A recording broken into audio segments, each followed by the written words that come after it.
Hello, bonsoir tout le monde. Salut Jean-Philippe, salut Ferdinand.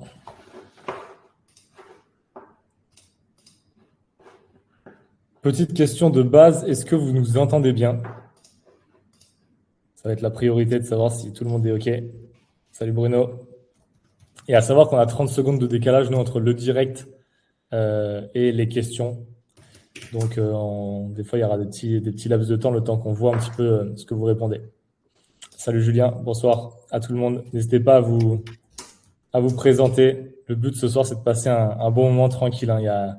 Je le dis direct, on n'a rien à vendre. On est juste là pour parler marché financier, faire un petit point de fin d'année, animer un petit peu la commu investisseur que j'entretiens au jour le jour sur mes réseaux et partager un petit peu tout ça. Donc, objectif, s'amuser. On va prendre 1 heure, comme ça à 19h, chacun peut aller manger. Sachant que nous, Clark, on a du décalage horaire, il est déjà 21h.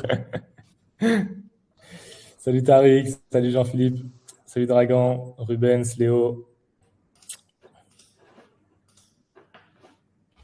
On va laisser 2 minutes là que tout le monde puisse arriver, puis on va gentiment commencer. Salut Laurence. Camille, bonsoir tout le monde. Dites-nous un peu d'où vous connectez là, de quel coin de la France ou d'ailleurs, hein, d'où vous êtes. S'il y en a qui sont à l'étranger là. Salut Martial, Joël. Génial, moi j'ai tous les commentaires, le nombre de personnes, donc parfait, hein. Si vous avez des questions, n'hésitez pas à poser toutes les questions dans les coms, comme ça on peut répondre. Ça serait cool qu'on puisse répondre un peu à tout ce soir. On fait ça assez rarement. Exactement. En plus. C'est bien dommage qu'on fasse ça assez rarement, mais Bon, on va le faire plus souvent, une fois tous les 2 mois, une fois tous les 3 mois. Là, on va essayer de se faire des petits lives comme ça. Ah, il y a des Irlandais, Amsterdam, Bretagne, Dijon, Var, Biarritz, du Tréport. Je ne sais pas où c'est, David. Strasbourg, Dubaï, Philippe, Camille, Mâcon, Eric de Toulouse. Ok, bon, ça vient un petit peu de partout là. Donc, du coup, Philippe, il est 21h chez toi. Ok, bon, déjà, je vais commencer par partager mon écran. Tac. Comme ça, vous allez me dire si déjà vous voyez bien mon écran. Oui, c'est vrai que putain, en plus, je suis plus en double écran, donc je vais même pas voir le chat. C'est pas très grave. Clark va faire la prise de relais. Est-ce que vous voyez bien l'écran? Clark, je te laisse me dire dans les commentaires, parce que du coup, je les vois pas. ouais. Tac. Est-ce que vous voyez bien l'écran? Je pense qu'il y a un petit retard. Sûrement, je t'ai suivi son ancienne activité. Toi, tu le vois bien en tout cas ou pas? Ouais, moi je le vois bien. On a Sophie qui vient du Liban. Ouais, Jean-Philippe, il a dit c'est bon. Rubens aussi, il a dit que c'est bon. Je pense qu'on est. Magnifique. Eh ben, on va y aller gentiment. Allez, let's go. Très cool d'être avec vous, en tout cas ce soir. Petit live intimiste avec peu de personnes pour parler un petit peu finance. Donc, du coup, Clark m'accompagne. Clark, pour ceux qui ne le connaissent pas, c'est le CEO et le co-founder de Goliath. Donc, Goliath, une plateforme d'investissement. Mais Clark, je te laisserai la présenter plus tard, peut-être tout à l'heure. Et avec Clark, on se connaît depuis des années et je travaille avec eux depuis le premier jour. Donc, vous avez sans doute dû déjà voir des communications que je fais à propos de Goliath. Et c'est aussi la plateforme sur laquelle moi, j'investis depuis des années en bourse. L'objectif ce soir, trois objectifs. On va parler de l'actualité financière, des enjeux du moment, de comment aborder cette fin d'année, en sachant que demain, il y a une énorme décision. Donc, on va faire quelques hypothèses ce soir. On va parler un petit peu de crypto, si vous voulez. Voilà, on va répondre vraiment à toutes les questions. Le but, c'est de passer un bon moment. 2, un cadeau pour tout le monde, cadeau d'une forte valeur ajoutée qu'on va tous vous envoyer. C'est pas un truc marketing, c'est que c'est déjà fait et je vous partagerai ça tout à l'heure. J'ai passé tout mon été dessus et tout le monde, on vous l'enverra tout à l'heure, tous les accès, je vous en dirai plus tout à l'heure. Et 3, démo, Copy Invest, nouvelle fonctionnalité sur Goliath. Et justement, Clark voulait vous en parler, avoir les premiers retours aussi un petit peu des gens au quotidien, savoir ce que vous en pensez, est-ce que c'est des choses qui vous parlent, qu'est-ce que vous recherchez vous aujourd'hui dans votre quotidien, etc., etc. Le but, je vous l'ai dit, il n'y a rien du tout à vendre aujourd'hui, c'est passer un bon moment, discuter un petit peu de finance et répondre à vos questions. On attaque sur les petites news, situation de marché. Clark, je te laisse gérer les commentaires, si tu as des questions, parce que je ne vois plus du tout, je suis à l'aveugle. Alors là, je ne sais pas si c'est moi, mais là, je ne vois plus ton écran. Voilà. Est-ce que j'ai fait moi une bêtise ou pas?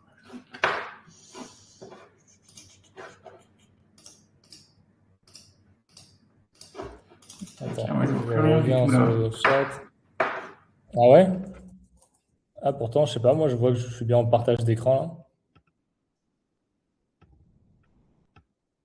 Est-ce que tout le monde voit mon écran avec les points abordés ou pas? C'est tout blanc. Oh, attendez. Ok.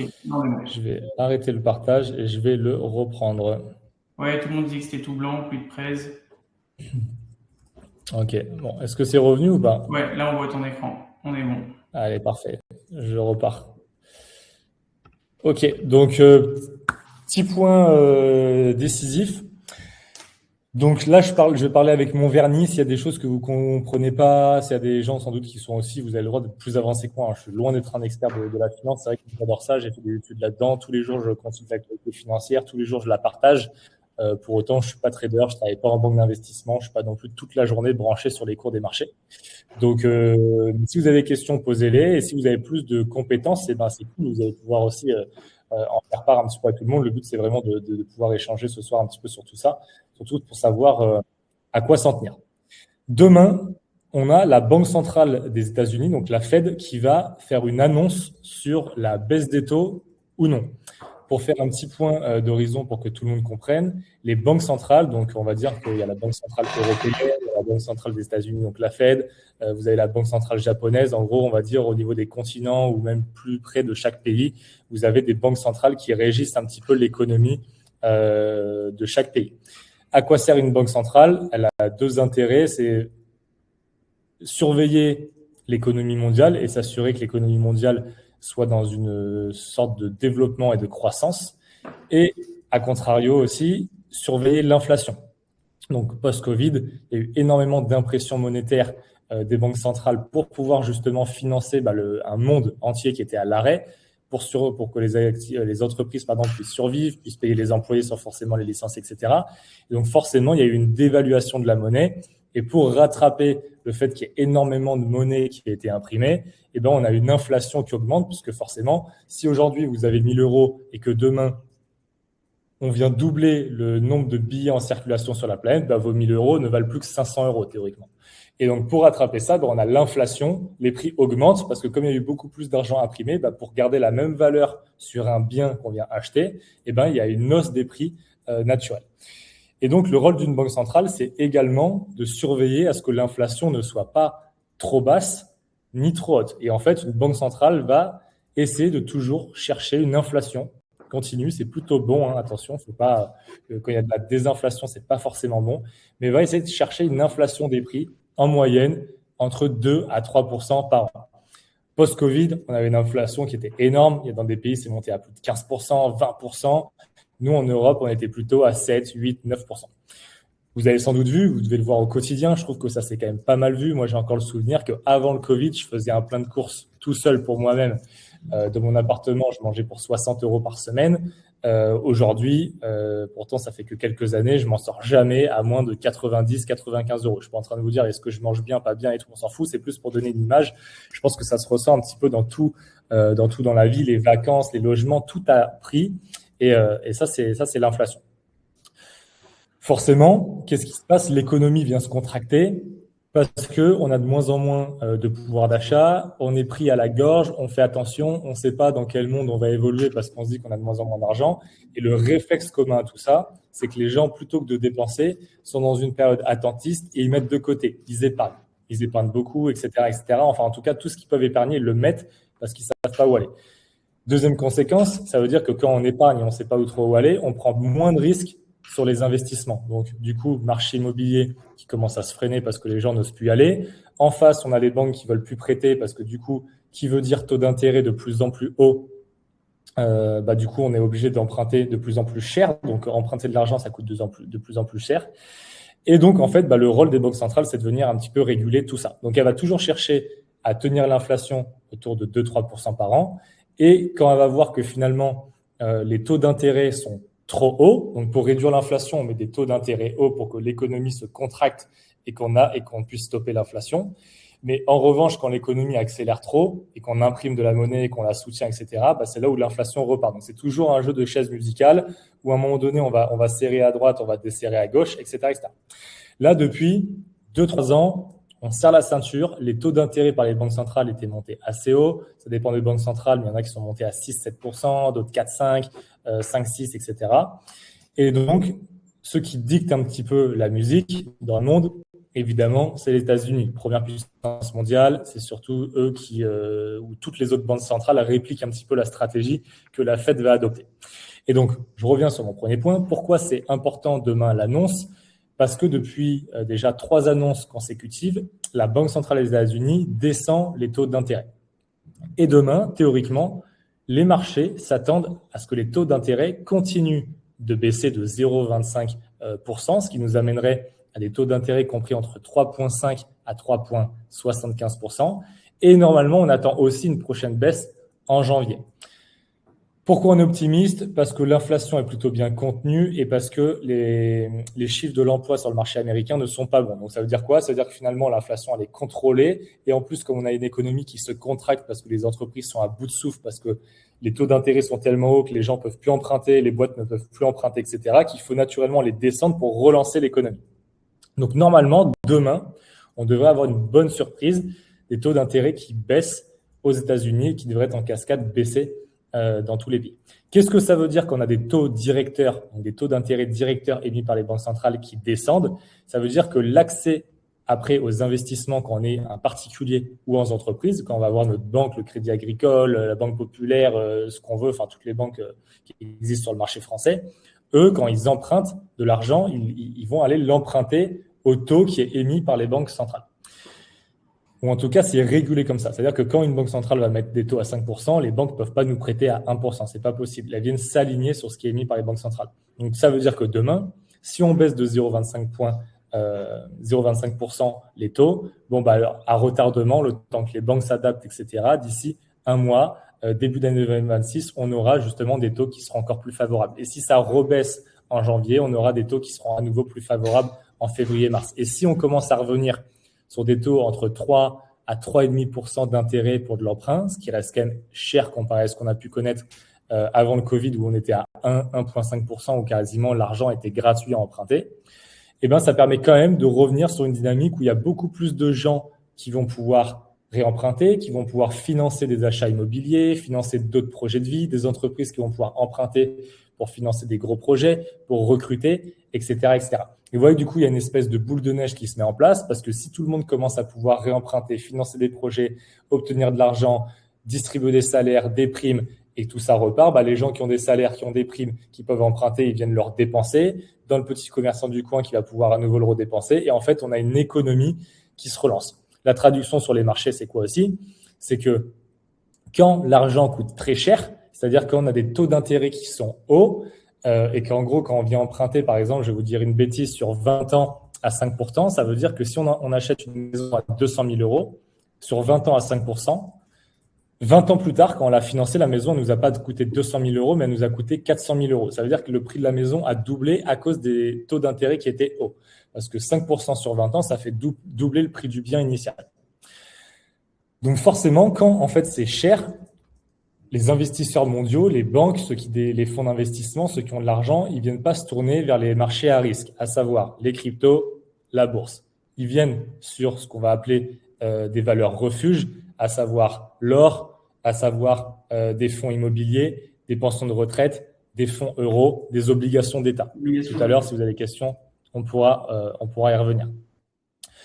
Là, si ça commence à se détendre, naturellement, les fonds qui sont sécuritaires vont offrir moins de rendement et vont être beaucoup moins sexy parce que plus l'argent est facile à emprunter, plus, entre guillemets, on peut se permettre, j'ai envie de dire, de le perdre, plus on peut aller sur des actifs à risque qui vont offrir du rendement. Et c'est pour ça qu'en gros, quand on a des taux d'intérêt des banques centrales qui viennent baisser, naturellement, il y a une corrélation avec des marchés boursiers qui montent et des marchés crypto aussi, parce que c'est des actifs à risque qui vont monter.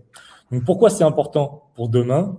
Tout simplement parce qu'en fonction de l'annonce qu'il va avoir, on peut s'attendre à avoir un petit coup de jus qui va arriver sur les marchés, donc les bourses mondiales devraient monter. A contrario, si la Fed adopte une position surprise où elle se dit non, on vient geler la baisse des taux d'intérêt, ça ne va pas monter, ça ne va pas descendre parce qu'on veut contrôler encore plus l'inflation pendant quelques mois, ça pourrait être une surprise qui pourrait refroidir énormément les marchés et on pourrait justement avoir des marchés demain qui feraient un petit crash qui prendrait moins 5, moins 6% en bourse ou en crypto, on pourrait voir encore des moins 10, des moins 15% parce que c'est plus volatile.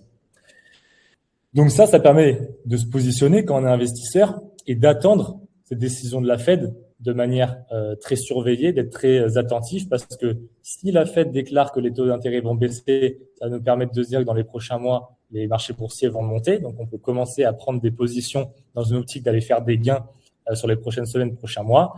A contrario, s'ils annoncent un gel des taux, pour ceux qui sont un petit peu plus téméraires, on peut venir sur des marchés boursiers, des marchés crypto, shorter le marché. Ça veut dire en gros parier à la baisse. Parce que naturellement, les investisseurs vont se retirer des positions, vont freiner leurs investissements parce qu'ils vont se dire « Ok, là, on est dans un nouveau climat qui est tendu. La politique monétaire se contracte. Donc, du coup, on retire nos billes des investissements risqués des marchés crypto et boursiers pour venir jouer un stand-by et peut-être se mettre sur l'or, sur l'argent, sur des fonds de pension, sur des obligations en attendant de voir plus clair sur la politique mondiale. » Mon avis, du coup, sur le marché en ce moment, c'est que demain, normalement, contre toute attente, les analystes estiment que dans 90% des cas, ça va être un oui, on va descendre les taux d'intérêt et dans 10%, il y a des chances que ça soit gelé. Normalement, demain, ça devrait aller dans le bon sens pour nous. Mon avis encore, c'est qu'en janvier, ça devrait soit à minima se geler, mais pas remonter, mais normalement, ça devrait encore aller s'assouplir.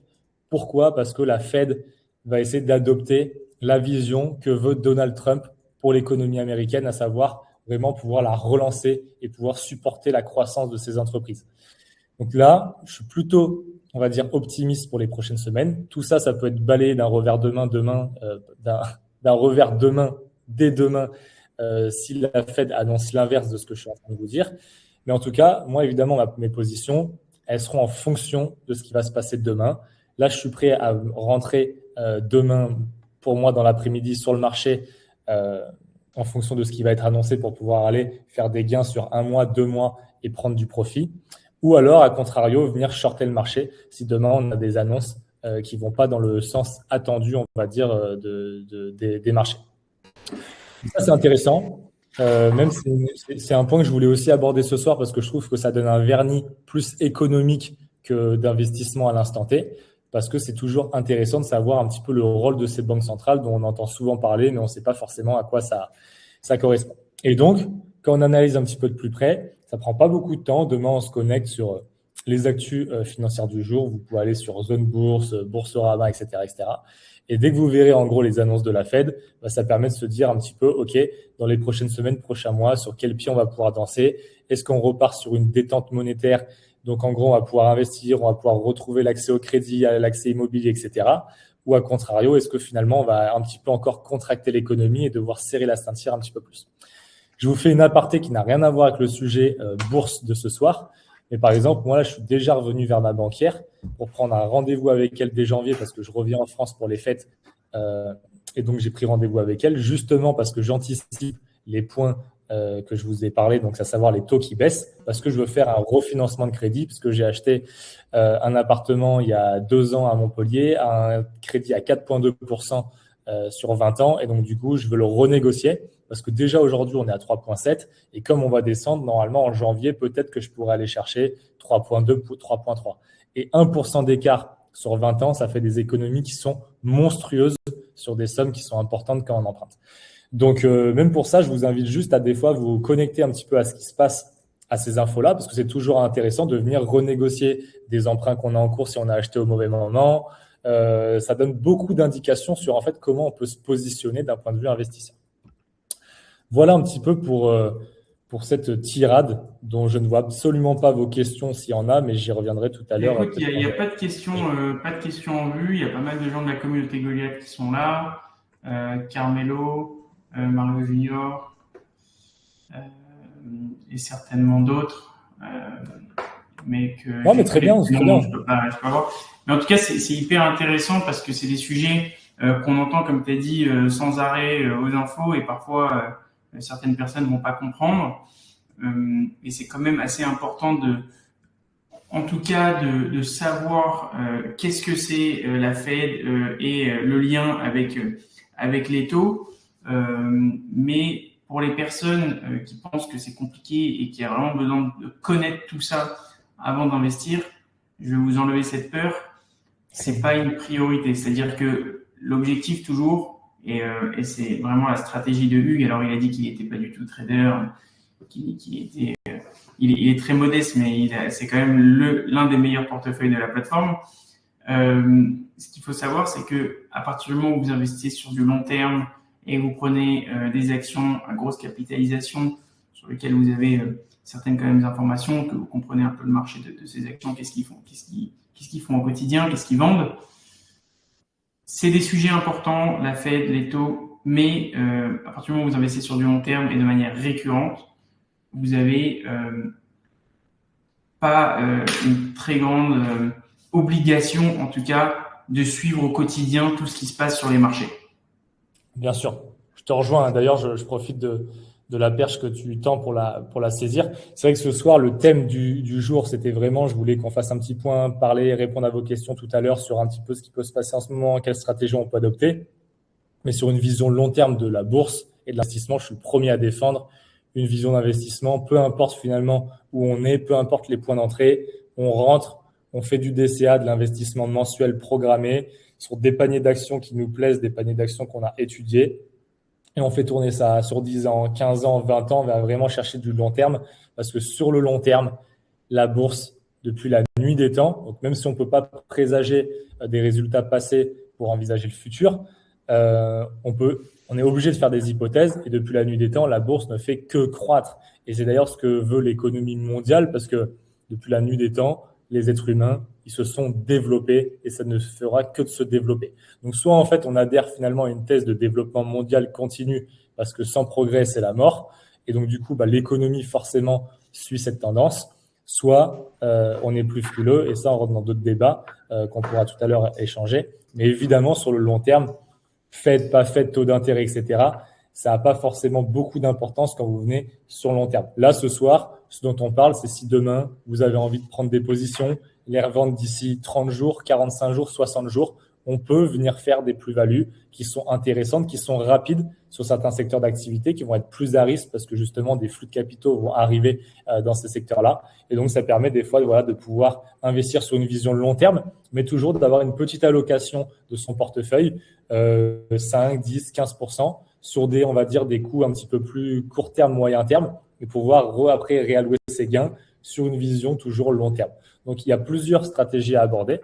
Et tout ça, ça rejoint le point suivant, qui est que cet été, j'ai travaillé tout l'été pour bosser une formation ultra complète pour, en gros, donner les bases de l'investissement. Alors, attends, Hugues, je te coupe avant qu'on avance sur ce sujet-là. On a deux questions. On a demain à quelle heure, heure française, l'annonce de la Fed? Je ne sais pas si tu l'as. Non, parce que moi, en plus, je suis à Maurice, donc j'ai plus 3 heures. Je ne l'ai pas exactement. Je regarderai pour l'heure. Je sais que c'est demain en fin de matinée, si je ne dis pas de conneries. Mais alors, j'ai aucune idée là du décalage quand nous, on aura l'info. Je regarderai et je le mettrai. Je regarderai en même temps. Karl qui dit quel intérêt à ta banque de te faire un rachat de crédit et te faire bénéficier de la baisse des taux? Alors, très bonne question. Eux, évidemment, la banque n'a aucun intérêt parce que sinon, elle va perdre de l'argent. Mais en fait, comme aujourd'hui en France, tu as des lois qui te permettent d'être libre, tu peux faire du refinancement de crédit. Ça veut dire que si ta banque ne veut pas te refinancer ton propre crédit parce que pour elle, elle estime qu'elle peut être perdante, tu peux très bien faire ce qu'on appelle un refinancement de crédit dans une banque extérieure et dire, regardez, moi, j'ai cet emprunt-là dans ma banque qui est par exemple le LCL sur 20 ans à 4,2%. Est-ce qu'aujourd'hui, vous, avec les taux, vous pouvez me prêter le même montant qui me reste à rembourser, mais par exemple, je vais vous dire une connerie, à 3,2%. Et s'ils acceptent, qu'est-ce que vous faites? Vous empruntez à droite, vous soldez à gauche, et en fait, vous passez chez la banque concurrente. Et pour la banque concurrente, eux, ils sont contents parce que finalement, ils récupèrent quelqu'un qui est bon payeur, qui paye et qui va quand même leur verser 3,2% d'intérêt par an. Donc, c'est comme ça que ça fonctionne. Et pourquoi, en fait, les banques aujourd'hui sont dans l'intérêt de le faire? Parce qu'elles savent très bien que si elles ne le font pas, potentiellement, leurs clients vont se barrer ailleurs, faire du refinancement de crédit. Mais c'est sûr que sur la vision classique, refinancer un crédit pour une banque, c'est horrible quand ces clients demandent ça parce que eux, forcément, ils nous ont bouclé à 4% à l'année, ils se goinfrent sur notre dos. Mais si d'un autre côté, ils ne veulent pas nous perdre, pour je vais vous dire une bêtise, les 18 ans de crédit restants, il vaut mieux qu'ils jouent le long terme et que finalement, ils nous reprennent à 3,2 ou 3,3% plutôt que d'essayer de nous dire non à 4,2, je ne vous refinance pas et que finalement, on parte dans une banque concurrente. Donc ça, n'hésitez pas à en jouer, contactez vos conseillers bancaires, demandez si c'est possible de refinancer vos crédits, faites des simulations, c'est hyper simple à simuler. Vous allez sur ChatGPT, sur une IA, sur n'importe laquelle, il n'y a pas que ChatGPT, vous allez sur Gemini, enfin bref, des IA gratuites, vous mettez combien vous avez emprunté, à quel taux et combien il vous reste à rembourser. Si vous avez votre tableau d'amortissement, vous pouvez même lui rentrer dans l'IA. Et en gros, vous pouvez lui dire aujourd'hui, voilà, j'ai emprunté à 4,2, regarde les taux actuels, dis-moi à combien je pourrais avoir un nouveau prêt et calcule-moi l'économie que ça me ferait sur la durée de mon prêt restant. Et vous allez voir, c'est énorme. Moi, j'avais regardé l'économie, on parle de 77 000 euros si j'arrive à choper un nouveau taux à 3,5. 77 000 euros économisés sur 20 ans juste en venant négocier de 0,8% mon taux d'intérêt. Vous vous rendez compte, c'est énorme. Et par mois, la différence, je crois, je ne veux pas dire une connerie, c'est peut-être 200 ou 300 euros juste d'intérêt, t'imagines. Donc, c'est pour ça, je vous le dis, intéressez-vous à ça parce que sur des petites choses toutes bêtes, quand on s'intéresse à l'économie globale, en fait, ça nous permet de beaucoup mieux comprendre comment ça fonctionne, beaucoup mieux comprendre les mécanismes de l'argent, de la circulation et surtout de pouvoir qu'on a en main, nous particuliers, et de pouvoir justement essayer de mieux manœuvrer sur ces investissements. Du coup, j'enchaîne. Ce que je vous propose, c'est qu'on déroule la présentation et tout à l'heure, comme ça, j'arrête mon partage d'écran et je reviens dans le chat et je vous verrai et je répondrai à toutes les questions. On discutera avec Clark et ce sera peut-être plus convivial. Cet été, du coup, pour pouvoir donner les bases à tout le monde, parce que j'ai bien conscience qu'on les a pas tous malheureusement. Moi, j'ai eu de la chance de grandir dans une famille où mon père est conseiller en gestion de patrimoine, donc j'ai grandi dans les chiffres et dans la finance. J'ai fait un master audit et contrôle, donc c'est des choses qui me sont, on va dire, qui me paraissent pas très bien, ça coupe un petit peu. Ah, ouais, c'est vrai. Mince. C'est bon, je crois que c'est bon. J'essaie de faire au mieux, mais ma connexion n'est pas terrible. Mais je sais que c'est pas malheureusement inné et qu'on n'a pas tous la chance de connaître tout ça. Et pourtant, ça intéresse pas mal de gens qui sont très curieux. Donc, qu'est-ce que je me suis dit avec Clark? C'est qu'on s'est dit, bon, il faut qu'on arrive à faire une formation digne de ce nom, totalement gratuite, qui vient vraiment donner toutes les bases de la finance et de l'investissement pour que chacun puisse reprendre le contrôle sur son argent, sur son épargne, et puisse être en capacité de comprendre comment ça marche et de pouvoir investir par soi-même. Parce que je ne sais pas si on se rend bien compte, mais aujourd'hui, quand on vient déléguer à son conseiller bancaire qui nous place notre argent, que ce soit dans une banque traditionnelle ou même dans les banques privées, on se fait défoncer par les frais. Sous prétexte qu'en fait, on ne maîtrise pas le truc et qu'on ne peut pas le faire par nous-mêmes, il y a des frais qui sont exorbitants parce que justement, ils prennent des frais de gestion, c'est ce qu'on appelle des frais de gestion, qui vont être de 1,5, 2, 3% par an. Mais alors qu'en fait, ils ne font juste que gérer l'argent. Mais une fois que l'argent il est placé sur des actions et qu'on ne fait rien, je trouve ça aberrant de prendre 3%. Enfin bref, mais c'est pour ça que les banques, ce sont les boîtes qui gagnent le plus d'argent au monde. Parce que justement, elles jouent sur le fait que les gens ne se sont pas intéressés, ne se sont pas formés à comment ça fonctionne et ont toujours l'impression qu'en fait, c'est hyper complexe alors que fondamentalement, ça n'est pas tant que ça. Et aujourd'hui, n'importe qui depuis son canapé avec son téléphone, qui a une connaissance un petit peu du fonctionnement, etc., peut investir en tranquillité et répliquer des programmes que proposent les banques, à savoir quand on vous dit on va vous placer vos fonds à 50% en fonds euros et 50% en fonds actions, CAC 40, machin truc avec des garanties, etc. Vous pouvez faire exactement la même chose depuis chez vous et éviter que chaque année, ils vous prennent 3% de frais de gestion et que vous ayez vos gains, on va dire, en net. Donc tout ça, on a fait une formation, j'y ai passé tout l'été. Je ne sais même pas combien elle dure, peut-être 6 heures, 7 heures, 8 heures. Vous avez énormément de vidéos, je crois qu'il y a 64 vidéos que vous pouvez consommer, où je prends vraiment le temps de tout balayer, passer tout en main, etc. Et donc ce soir, l'occasion, c'est aussi, comme vous êtes là et qu'on passe un dernier moment de fin d'année par les finances, c'est qu'après le live, ou peut-être dans la semaine, c'est Clark qui décidera exactement, il faut qu'on se coordonne avec les équipes, on vous enverra par mail l'accès à la formation totalement gratuitement. Vous aurez un espace, vous aurez juste à vous connecter avec le mot de passe que vous aurez paramétré et vous pourrez la suivre en toute tranquillité. Donc ça, c'était un petit peu le cadeau de la soirée pour ceux qui justement sont intéressés par le live de ce soir, veulent un petit peu comprendre les tenants et les aboutissants de ce qu'on a pu raconter déjà depuis le début et qui veulent aller un petit peu plus loin. On va vous envoyer la formation que j'ai pu faire. Et il y a aussi une partie aujourd'hui, formation trading, pour ceux qui veulent aller encore plus loin et qui veulent aussi s'intéresser au trading, effet de levier, long, short du marché. Alors, on ne va pas s'aventurer dans ce thème-là ce soir parce que ce n'est pas l'idée, mais vous avez du coup tout un bloc, on va dire, de base en culture financière et en investissement pour créer un portefeuille de bons pères de famille, mais vous avez aussi une base sur le trading. Donc là, c'est quelques screens. Alors, je réponds à Camille ouais. Rapidement. En fait, la formation que Hugues parle, en effet, vous pouvez soit la recevoir par mail pour les personnes qui ne sont pas clients de Goliath, mais Camille, c'est bien cette même formation qui est disponible sur l'application. Donc, vous avez Finance Perso où c'est Hugues qui va expliquer vraiment tout l'investissement long terme, ETF, assez complet avec des quiz, questions-réponses à la fin. Et après, vous avez une deuxième formation donc sur le trading avec effet de levier qui a été faite par Faustin Prieux, qui fait partie aussi de nos ambassadeurs et qui est plutôt partie trading sur Goliath. Exactement. Et là, à l'écran, vous avez donc la visualisation dans l'app Goliath. Donc, si vous voulez la retrouver, ce que vous pouvez faire, c'est hyper simple. C'est que pendant qu'on est en train de discuter, vous prenez vos téléphones, vous allez sur l'Apple Store. Enfin, je dis l'Apple Store parce que j'ai un iPhone, mais vous allez sur Google Play Store si vous avez un Android.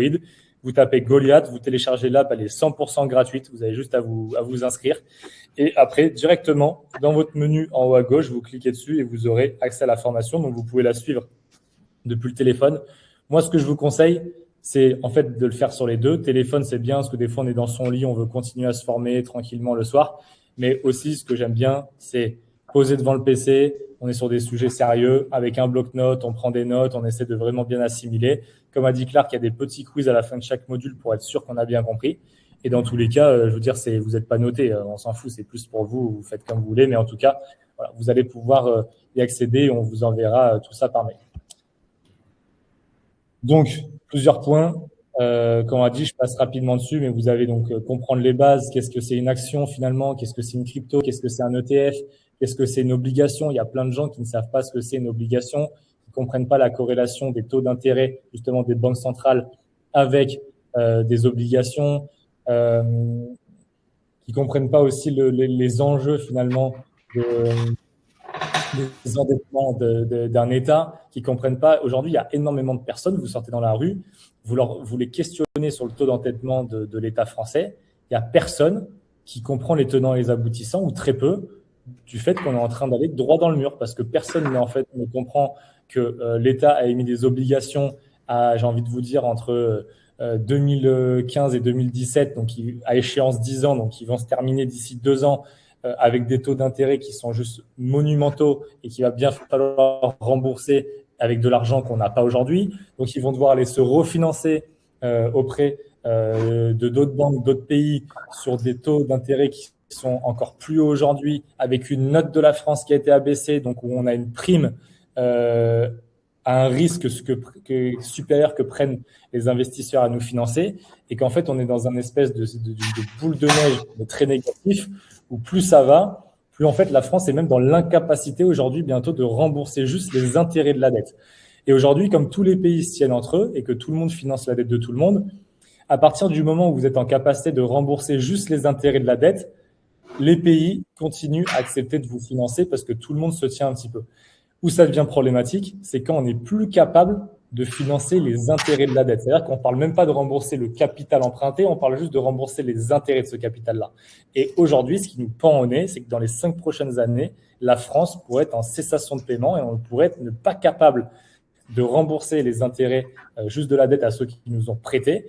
Et donc là, on pourrait se retrouver dans des situations qui sont très complexes parce que notre note économique financière sera encore abaissée par les agences de notation, ce qui veut dire que pour se refinancer, on devra emprunter de plus en plus cher alors qu'on n'arrive déjà pas à rembourser les intérêts de la dette qu'on doit aux gens qu'on doit rembourser. Et en fait, vous voyez, c'est un espèce de cercle vicieux et on pourrait arriver à des situations qui sont dramatiques si aujourd'hui nos gouvernements n'arrivent pas à redresser la barre et à prendre des mesures qui sont malheureusement drastiques. Et tout ça, comment ça se comprend ? Ça se comprend juste en se formant. C'est pas hyper sorcier, c'est pas hyper compliqué, c'est pas du gros jargon. J'ai essayé vraiment de vulgariser tout ça. Et donc, dans cette formation, on passe vraiment sur toutes ces bases-là, vraiment, j'ai envie de dire, d'économie, de principes de base. Et après, vraiment plus de bourse, donc actions, crypto, ETF, comment on construit un portefeuille long terme sécurisé, comment on apprend à gérer le risque, quelles sont les différentes stratégies en fonction du profil que vous pouvez avoir. Est-ce que vous êtes plutôt jeune ? Est-ce que vous êtes plutôt au milieu de carrière? Est-ce que vous êtes à la retraite ou en début de retraite? Évidemment, ce n'est pas du tout les mêmes stratégies qu'on va avoir en fonction de tout ça. Quel est le temps devant vous que vous avez à faire? Est-ce que vous avez des investissements qui sont lourds qui arrivent dans les prochains mois ou les prochaines années? Il y a plein de choses qu'on passe en revue et qui vous permettent un petit peu de gérer finalement votre épargne. Formation trading, après, fait par Faustin Prieux, analyse technique, stratégie concrète, psychologie du trader, risk management avancé. Voilà, ou encore une formation pour aller plus loin. Moi, je ne peux pas trop en parler, ce n'est pas mon domaine. Je ne suis pas trader, en tout cas où je le fais à côté avec une petite allocation de mon portefeuille pour m'amuser, mais je ne suis pas trader de base. Ce n'est pas ça que je fais au quotidien. Maintenant, je vais laisser la main à Clark. On va vous présenter une nouveauté. Et on va pouvoir justement recueillir vos réactions, savoir ce que vous en pensez, si c'est des choses qui vous parlent. Et dès qu'on a fini, on passe sur les questions-réponses et on peut échanger un petit peu sur tout ce qu'on est en train de voir ce soir et continuer ce bon moment. Super Hugues, là c'est vraiment cool parce que c'est très clair et tout le monde comprend assez bien. D'ailleurs, je vois dans les commentaires. Je vais avoir vraiment besoin d'un retour de chacun. En plus, il y a plus de 130 personnes sur le live, donc c'est cool. Nous, ça fait 2 ans, ça fait 4 ans et demi qu'on a lancé le projet Goliath. On est aujourd'hui une équipe de plus de 20 personnes et l'idée de Goliath de base, c'était de rendre accessible toutes sortes de produits financiers, que ce soit les actions, les ETF, les matières premières, les produits structurés. On n'en a pas parlé, mais voilà, c'est des produits d'épargne qui sont accessibles à partir de 100 000, 200 000 euros généralement. Et là, on l'a rendu accessible à partir de 200 euros. On fait à peu près un produit par semaine. Voilà, c'est des produits où vous placez votre argent et vous recevez sous condition des rendements à peu près à 10% par an. Notre but, c'est de donner accès à ça avec à tous ces produits-là, toujours aller plus loin parce qu'on a fait du trading avec effet de levier, qui est normalement des produits très complexes qu'on rend simples. Tout ça à travers une communauté. Donc les gens, nos clients partagent ce qu'ils achètent, ce qu'ils vendent. Les portefeuilles sont publics ou pas, hein, c'est vous qui décidez si vous souhaitez le garder public. Mais on a beaucoup d'utilisateurs qui arrivent sur l'application, malgré que l'app est extrêmement simple, ne vont pas savoir quoi acheter, quand vendre, même si la bonne stratégie pour des novices de l'investissement, et même pour des professionnels d'ailleurs, c'est d'investir sur du long terme. Mais je comprends ce manque de confiance en soi parfois, d'ailleurs c'est pour ça qu'on a fait cette formation, mais de prendre des décisions sur les marchés parce qu'on parle d'argent et l'argent c'est quelque chose d'extrêmement important et on a toujours peur d'en perdre. Donc on a pris un peu les retours de chacun parce qu'on parle beaucoup avec nos clients. Pour nos clients qui sont sur ce live, vous le savez tous qu'on discute énormément, on est très proche de notre communauté. On a des groupes WhatsApp avec les traders actifs leviers et les personnes qui investissent en long terme. D'ailleurs, j'invite les gens à nous rejoindre sur ces groupes WhatsApp parce qu'ils sont vraiment super et très bienveillants. Donc, on a pris la décision de lancer cette nouvelle fonctionnalité. C'est pas du copy trading, c'est du copy investissement. Donc, vous l'avez compris, la différence, le trading, c'est d'ailleurs, il y a marqué copy trading sur sur les écrans là que vous avez devant vous. Mais voilà, c'est juste des écrans qu'on va modifier parce qu'on est en train de le développer. C'est une fonctionnalité qui sera là d'ici 1 mois. C'est pas du copy trading, c'est du copy investissement. Donc le trading, c'est du trading actif, acheter, vendre. Et l'investissement, c'est la stratégie de Hugues, par exemple, qui vient sur la plateforme et qui investit depuis 2 ans dans des actifs, qui réinvestit au fur et à mesure, qui va de temps en temps prendre des bénéfices, mais dans ce qu'il investit, c'est vraiment sur du long terme. Et on s'est dit que pour ces personnes qui souhaitent ne pas prendre de décision par eux-mêmes, sortir cette fonctionnalité où vous arrivez sur certains utilisateurs qui seront choisis par nous-mêmes par rapport à des caractéristiques, à des performances, à leur manière d'investir sur les marchés. Donc, je vous donne un exemple. Christelle, tu viens, tu vois Hugues, par exemple, ses performances qu'il a fait, dans quoi il investit, dans les secteurs dans lesquels il investit, sa stratégie, et tu te dis, très bien, je vais allouer des fonds à Hugues, donc c'est 500 € minimum, et tu vas dire, je mets 500 € sur Hugues. Donc, Hugues ne va pas gérer ton argent, mais à chaque fois que Hugues va prendre une position, alors je dis Hugues, mais il y aura d'autres personnes, d'autres investisseurs, traders, on va les appeler traders, eh bien, si Hugues passe un ordre sur le marché de 100 €, et eh bien, toi, ça va te passer le même ordre que lui, proportionnellement par rapport à des fonds. Donc, si Hugues a 1000 €, eh bien, il investit 100 €, donc ça fait 10% de ton portefeuille. Si toi, tu avais 500 € sur ton portefeuille, eh bien, ça va avoir investi 50 €. Donc, l'idée, c'est de donner accès à cette fonctionnalité à tous nos clients. À partir d'un certain montant, on n'a pas le choix pour ça, parce qu'on ne peut pas prendre des positions beaucoup trop petites non plus sur le marché. Donc, ça sera 500 € minimum. Vous allez pouvoir réinvestir tous les mois, toutes les semaines, en fonction de vos revenus sur certains traders. Vous allez pouvoir mettre votre argent sur plusieurs traders, et vous allez aussi pouvoir mettre, vous pouvez le voir, il y a marqué stop loss, mettre un stop loss. Donc, qu'est-ce que c'est un stop loss? C'est un maximum de perte. Donc, vous allez dire, moi, j'accepte de perdre 20% maximum sur l'argent que je vais copier. Et si demain, ça perd 20%, eh bien, automatiquement, nous, on coupe toutes les positions. Et automatiquement, vous récupérez votre argent, moins 20% évidemment. Vous allez pouvoir suivre au quotidien les achats, les ventes. Vous allez avoir vraiment toutes les informations avant de copier un investisseur. Sachez que les investisseurs ne vont pas décider d'eux-mêmes d'être traders. Donc, nous, on va parler avec eux. Les investisseurs.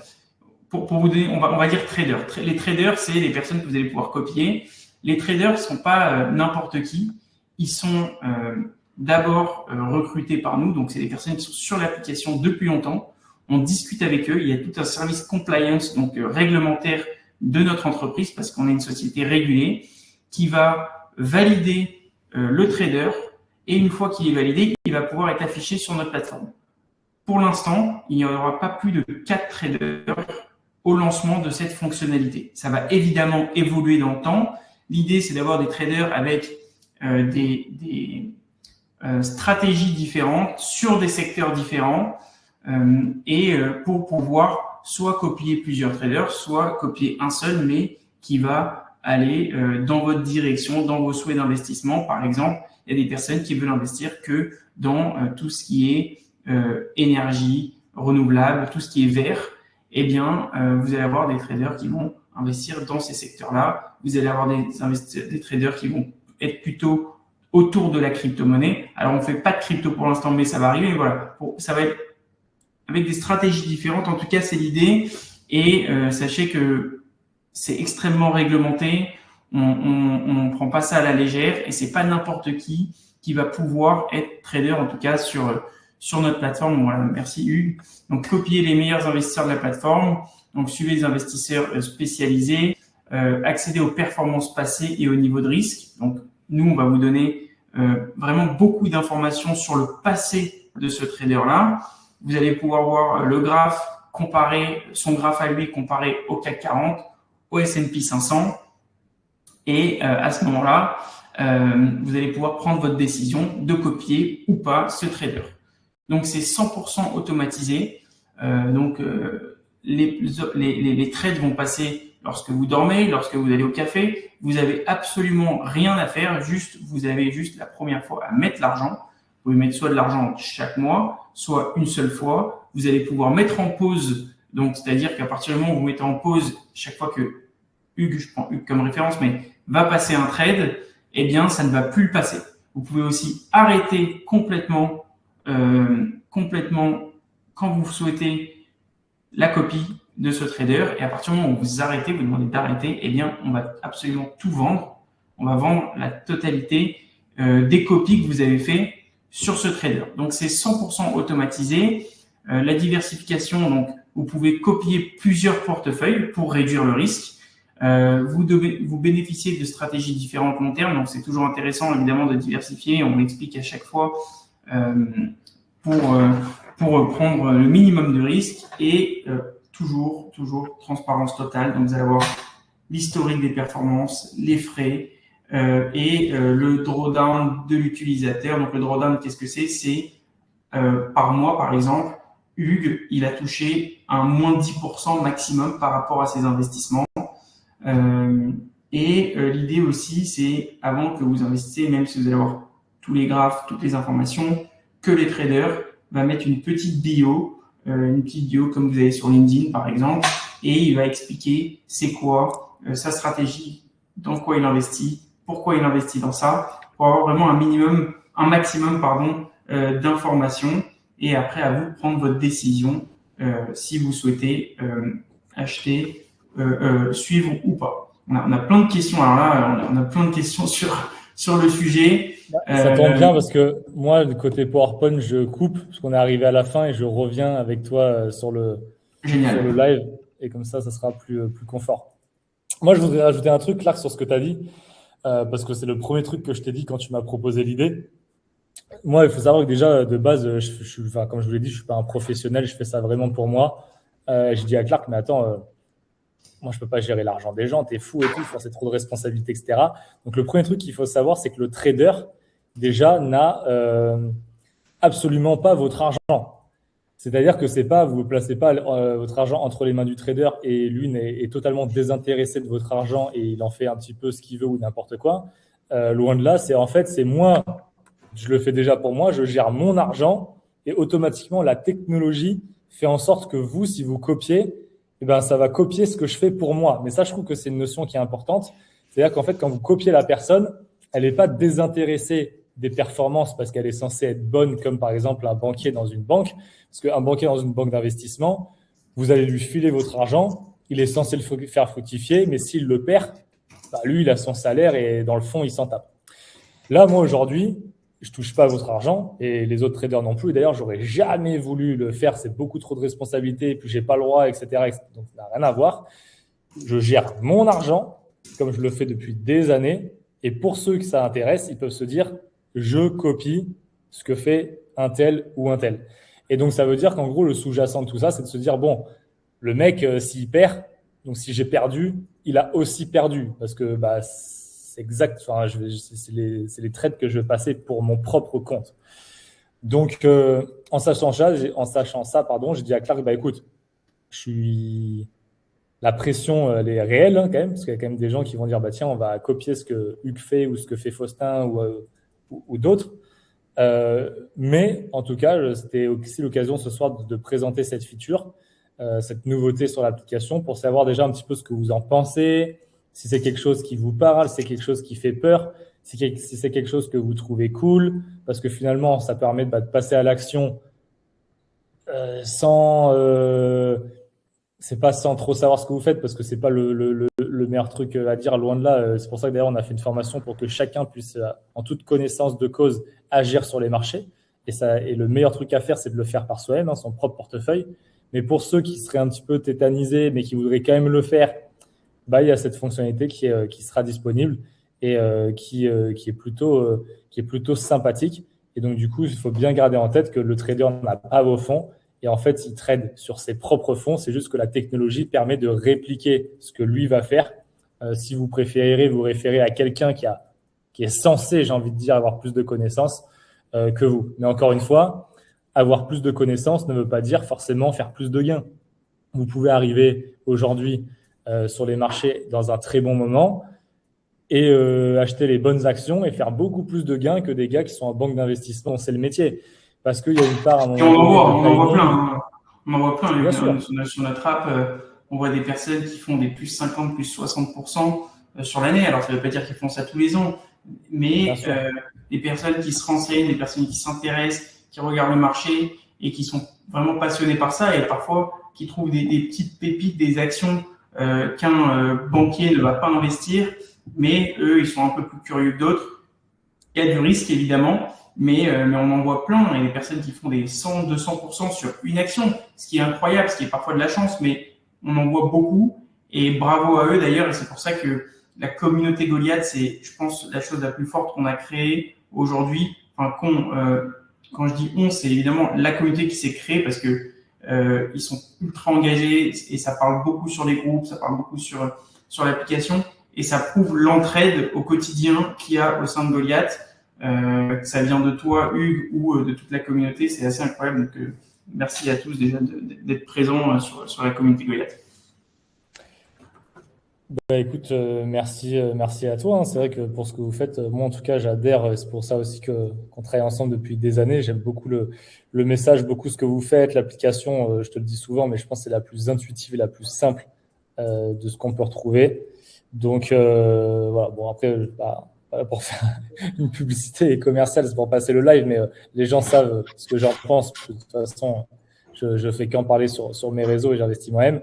Mais après, par exemple, pour aussi revenir sur le copy trading, il faut aussi copy investissement, parce que c'est pas du trading, c'est copy investissement. Mais ce qu'il faut aussi comprendre, c'est que par exemple, là, je vais vous dire quelque chose, c'est qu'il faut pas non plus remettre son destin entre les mains de la personne et prier. C'est pour ça que moi, j'ai quand même toujours tendance à vous dire, formez-vous avant pour comprendre au moins que si demain il y a des gains, pourquoi il y a des gains, et s'il y a des pertes, pourquoi il y a des pertes.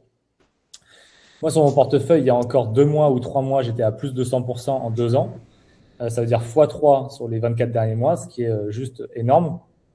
Et pourtant, je ne suis pas du tout un professionnel, on va dire, du milieu. Et là, vous voyez que je suis revenu à plus 100%. Donc, j'ai fait x2 sur mon portefeuille en 2 ans et demi ou en 2 ans et 3-4 mois. Pourquoi ? Parce que tout simplement, il y a eu une chute des cours que j'ai pas su voir venir, j'étais pas préparé, ou en tout cas, il y a eu des indicateurs et je les ai mal lus, je les ai pas lus dans le bon sens. Voilà. Donc en gros, j'avais des positions qui étaient, je construis une stratégie, j'en parle souvent sur mon profil Goliath sur la crypto depuis plus de 2-3 ans, ce qui fait que ça a très bien payé jusqu'à présent parce que j'ai acheté sur les points les plus bas, parce que c'est un secteur que je connais très bien. Et du coup, il y a beaucoup de personnes qui m'ont suivi sur l'application à faire la même chose. On a fait du coup beaucoup de gains sur ça et j'avais toujours dit que je documenterais le moment où il faudrait vendre et j'avais dit que ça allait être dans les eaux de septembre-octobre 2025, donc je ne m'étais pas trompé. Juste, je me suis trompé sur le timing, je n'ai pas eu le timing parfait et malheureusement, les marchés vont très très vite quand ça crache et je n'ai pas été réactif pour sortir et en fait, finalement, on a perdu énormément. Aujourd'hui, on reste quand même en gain, évidemment, mais j'ai quand même divisé par 2 mes gains. J'aurais pu faire mieux. Et encore une fois, je suis pas, en fait, même un professionnel ne peut pas faire tout parfait, sinon ça serait trop beau. Forcément, on achèterait en bas, on vendrait tout le temps en haut. Mais ce qu'il faut comprendre, c'est que si vous faites ça, en fait, vous remettez vos mains tout simplement entre un trader, on va dire, particulier qui a quelques compétences, mais il faut être conscient qu'il peut gagner, il peut perdre et que c'est pas magique. Même si au final je suis assez averti sur le sujet, je savais exactement ma stratégie, ça fait des années que je la préparais, j'avais dit je sortirais au Q4 2025. J'avais la sensation qu'on pouvait encore gratter un petit peu plus parce que pour moi il n'y avait pas eu un bull run qui avait été acceptable, ou en tout cas on n'avait pas passé plusieurs phases normalement qui étaient censées avoir. Donc je m'attendais pas à ce qu'il y ait un crash et le marché s'est retourné contre toute attente. Et du coup, malheureusement, j'ai été pris dans la vague et j'ai pas pu sortir de mes positions et profiter de mes gros gains que j'avais fait. Donc aujourd'hui, le marché s'est un peu stabilisé. Moi, je reste intimement convaincu que potentiellement, il peut y avoir un nouveau rebond sur les cryptos. Mais la tendance va pas forcément dans mon sens. Donc c'est pour ça que aussi, je vous dis par exemple en copie investissement, ce qui est intéressant, mais aussi ce qui est risqué, hein, c'est que vous pouvez avoir des gens qui font des choix très personnels par rapport à des convictions qui leur est propres, à des stratégies qui leur est propres. Mais du coup, si vous tombez sur quelqu'un qui a eu le nez creux, comme par exemple j'ai pu l'avoir il y a 2-3 ans quand j'ai embarqué beaucoup de gens de la commu sur investir sur les boîtes qui sont liées aux crypto, on a beaucoup gagné. Mais comme par exemple, peut-être que là, comme je gère mon propre argent et que je prends mes propres risques avec, je vais continuer dans cette strate-là parce que j'ai l'impression que c'est pas fini et qu'on peut encore aller chercher des gains et ça peut remonter. Et si le marché continue à descendre, potentiellement, je vais me retrouver avec à avoir annulé tous mes gains. Donc, il faut prendre conscience de tout ça. Et c'est toujours pour ça que je dis qu'il faut au moins un minimum se former et comprendre ce qui se passe pour justement aussi prendre les bonnes stratégies et savoir sur qui on veut copier nos investissements. Parce que même si demain, vous allez avoir des biographies des gens et que je vais vous expliquer ma stratégie, si quand je vous explique ma stratégie, vous ne comprenez pas ce que je suis en train de vous dire, ça va servir à rien. Donc, c'est pour ça que je reviens aussi sur cette partie formation. Vraiment, formez-vous parce que même au-delà de Goliath et de vos investissements en bourse, ça servira pour toute la vie et pour tout ce qui nous entoure au quotidien. Comprendre pourquoi les prix montent, comprendre pourquoi d'un coup les prix descendent, c'est assez rare, mais au moins comprendre pourquoi les prix montent, comprendre pourquoi d'un coup on peut renégocier à sa banque des taux et gagner beaucoup d'argent sur 20 ans parce que les taux d'intérêt ont baissé des banques centrales. Comprendre aussi pour faire des mécaniques de négociation sur des achats immobiliers quand les taux montent. Moi, ce que j'ai fait, c'est que, entre guillemets, j'ai annulé le fait que j'ai emprunté très cher parce que j'ai très bien négocié le bien que j'ai acheté. Comme je voyais qu'on était au plus haut des taux et que les banques centrales ne faisaient que monter les taux, j'avais déjà anticipé que les gens allaient plus pouvoir emprunter parce que les banques allaient plus pouvoir financer n'importe qui parce qu'il fallait énormément de cash à apporter sur la table pour pouvoir acheter sur les marchés immobiliers. Donc, naturellement, il y allait avoir beaucoup plus de biens en vente que d'acheteurs. Et donc, du coup, le marché se retourne.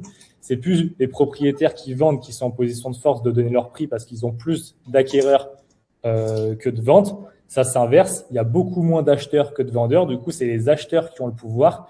Et donc, quand on se positionne sur un bien, on avait une grosse marge de négociation. Et donc, comprendre toutes ces logiques un petit peu financières, ça a de l'avantage parce que moi, j'ai pu acheter mon bien 40 ou 50 000 euros moins cher juste avec une négociation parce que le mec, vous voyez que ça commençait à mal se passer et qu'il avait plus d'offres, plus personne ne pouvait acheter. Et du coup, j'étais le bon candidat pour qu'il puisse vendre son bien. Et donc, ça m'a permis de, évidemment, beaucoup baisser le prix. A contrario, j'ai acheté très cher sur les taux. Mais là, de voir que c'est en train de descendre, je mets la pression à ma banquière justement pour pouvoir renégocier tout ça. Voilà un petit peu pour le sujet du soir. Est-ce que vous avez des questions déjà par rapport… posez toutes les questions en fait. On va s'amuser à les prendre, on va répondre. Et comme ça, vous pouvez parler de Goliath, vous pouvez poser des questions sur ce que vous voyez sur l'app, mais aussi sur les marchés, on va dire, financiers. C'était aussi le sujet du soir. Hein. C'est un petit peu parler de ce qui se passe en ce moment, de ce qui peut se passer demain, des implications. Voilà. Si vous avez des questions, n'hésitez pas.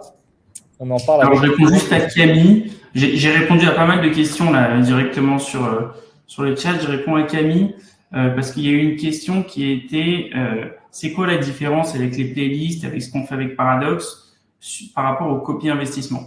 Donc, les playlists, c'est quelque chose d'extrêmement simple. C'est comme un ETF qu'on a créé sur Goliath où aujourd'hui, chacun peut créer son propre ETF, donc mettre plusieurs actions avec des pourcentages différents et vous investissez ensuite sur cette playlist et ça va vous diversifier. Donc voilà, c'est comme un ETF, c'est un groupement d'actions. Ça, vous allez pouvoir copier plusieurs playlists de n'importe qui d'ailleurs sur la plateforme, mais il faut faire attention parce que parfois il y a des bonnes, des mauvaises. Et c'est à vous de prendre la décision d'acheter ou de vendre. Ce qu'on a fait avec Paradox, donc c'est un espace où il y a des playlists, où il y a des actions qui sont présélectionnées. C'est pas du conseil en investissement, seulement il y a des catégories de risques et vous choisissez dans quoi vous allez investir, quand vous allez investir, acheter ou vendre. C'est toujours à vous de prendre cette décision. L'idée du copier investissement, et on l'a vu chez beaucoup d'utilisateurs, c'est qu'il y a des personnes qui ont de l'argent, parfois beaucoup, parfois pas beaucoup, mais qui ne savent pas dans quoi investir. Et donc, ils vont plus faire confiance en quelqu'un qui a un minimum d'expérience avec des bonnes performances où vous allez pouvoir analyser avec des graphes très simples les performances, les stratégies et les secteurs dans lesquels il va investir et géographiquement dans quel pays il va investir. Et en fonction de ces infos-là, vous allez dire, OK, moi, je mise sur ce trader-là et j'ai assez confiance, je me mets un stop loss, je suis prêt à perdre X% de l'argent que je vais investir et ça va vous permettre de ne pas prendre de décision au quotidien. Donc, c'est ça la différence, Camille, par rapport à des playlists qui sont déjà là et le côté paradoxe. Mais évidemment que ça se ressent, on est toujours dans la partie communautaire et pour vous donner une idée, de base, on avait prévu de lancer Goliath gestion de portefeuille. Donc, on devait embaucher des traders en interne chez nous et gérer le portefeuille de nos clients. Il n'y a aucune innovation à faire ça parce que vous pouvez trouver ça chez votre banque, même si on l'aurait essayé en tout cas de le faire bien mieux que la banque. Mais il n'y avait pas d'esprit de communauté au sein de tout ça. Et nous, notre but, c'est toujours de renforcer la communauté Goliath, d'échanger. Et l'idée, encore une fois, du copy investissement, c'est que vous allez pouvoir être en relation, alors pas direct avec le trader, mais quand même, il y aura cet esprit de communauté sur le fil d'actualité toujours. Et un maximum d'informations. Et on va évidemment, d'ailleurs, c'est pour ça qu'on fait ce live, et je vois qu'il y a beaucoup de retours dessus, donc c'est vraiment cool. C'est pour avoir un peu vos retours. On va envoyer les designs sur le groupe WhatsApp. On est en train de développer. La tech est pratiquement prête et on espère très prochainement lancer ça. On devait lancer avant les fêtes, mais ça va être trop short. On va lancer ça début mi-janvier. En tout cas, on fait tout le nécessaire pour. Vous allez être alerté par mail, sur le fil, sur les groupes WhatsApp, un peu partout. Mais avec plaisir pour avoir vos retours. N'hésitez pas à poser vos questions sur WhatsApp, dans le fil d'actualité. Et il y en a beaucoup, même qui ont mon numéro à moi. Avec plaisir pour échanger. Donc voilà, petite réponse à Karl. Combien de personnes qui travaillent chez Goliath? On est un peu plus de 20 personnes exactement. Et on en recrute constamment pour améliorer que ce soit la tech, le service client et l'animation de la communauté.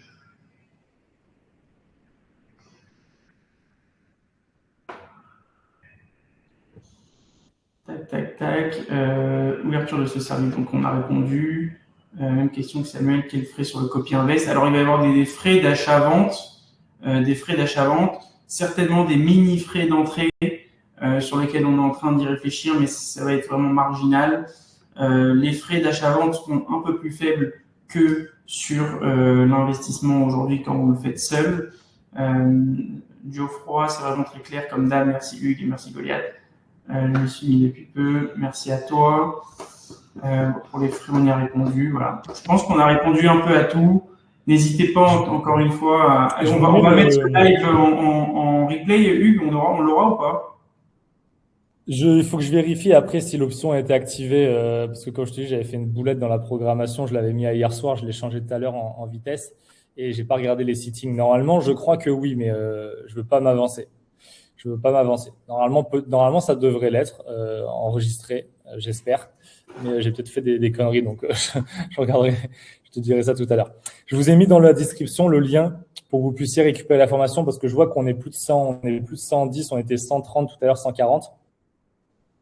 Et j'ai pas les mails de tout le monde parce que tout à l'heure, j'ai envoyé le lien d'accès direct dans mes canaux sur les réseaux. Donc, je pense qu'il y en a qui sont arrivés par là sans s'inscrire. Donc, on n'aura pas vos mails. Donc, on ne pourra pas vous envoyer la formation. Donc, si vous la récupérez, elle est totalement gratuite. Vous pouvez cliquer sur le lien que je viens de vous mettre dans le chat et que je vais essayer d'épingler. Hop, voilà, je vous le mets en gras là. Tac. Voilà, bon, vous l'avez dans le chat. Vous pouvez cliquer dessus. Vous pouvez vous mettre nom, prénom, votre mail et comme ça, vous récupérez l'accès à la formation totalement gratuitement et vous pourrez la suivre à votre rythme. Et vous l'avez également, comme disait Clark, sur l'app directement Goliath. Donc, vous pouvez la suivre et sur le PC et sur le téléphone. Je reprends un point que j'ai vu dans les questions tout à l'heure pendant que je partageais mon écran. Il y avait des gens qui disaient, mais on est d'accord que 1% de négociation d'emprunt immobilier, ça sert à rien parce qu'avec les frais de la banque, etc., on va pas gagner d'argent. Alors non, pas du tout. C'est toujours pareil, ça dépend en fait du capital qui vous reste à rembourser. C'est sûr que si par exemple vous avez emprunté sur 25 ans mais qu'il vous reste 3 ans à rembourser, comme le capital restant dû ne fait, ou plutôt entre guillemets les intérêts, en fait les intérêts sont toujours proportionnels au capital qui reste à rembourser. Et au bout de 23 ans d'emprunt, s'il nous reste que 2 ans, bon, bah, le capital restant dû est relativement faible. Et donc, appliquer 3 à 4% sur du capital qui est faible, ça fait des petites économies. Donc, si on passe de 4%, je vous dis une connerie, mais on va faire simple. S'il nous reste 20 000 euros à rembourser à la banque à 4% ou 20 000 euros à 3%, l'économie au milieu, on est d'accord que ça ne vaut pas le coup.